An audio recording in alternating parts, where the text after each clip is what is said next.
First, I got a lot of comments about myself, and I was like, you know what, this is fine. I can handle this. Who cares? But then people started talking about me and my son by name. What? And I'm like, I could get emotional about it even right now. You know, when I grew up in Canada, I was taught that everybody's equal and everybody has the same default shared set of values. And I think these young idealistic kids want to believe that, you know, if Hamas or, you know, Hamas supporters in Gaza had the ability to live totally freely, that they would choose a life similar to the American lifestyle with American values. And they don't understand that. I think the concept of terrorism is lost on them because, you know, a lot. Well, now we're glorifying Osama bin Laden on TikTok. So, yeah, yes. This is a generation who's obviously born after 9/11. I want to ask you, have you received hate messages on social media? Of course. Oh, my God. Wow.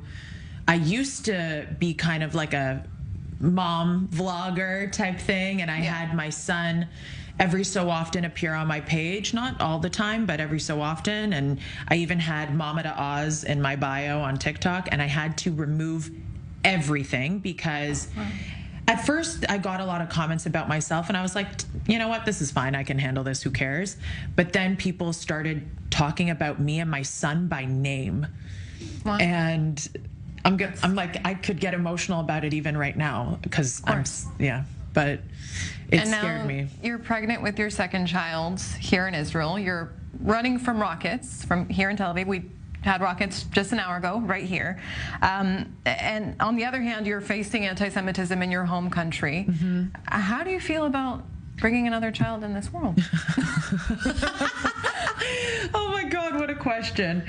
You know, I think even before all of this erupted, if I were to really think about the state of the world, I probably wouldn't bring any kids into the world. As ridiculous as that sounds, just because of, you know, I really am scared for the environment and all these things. So I kind of, to use the other side's term, produce children in a vacuum.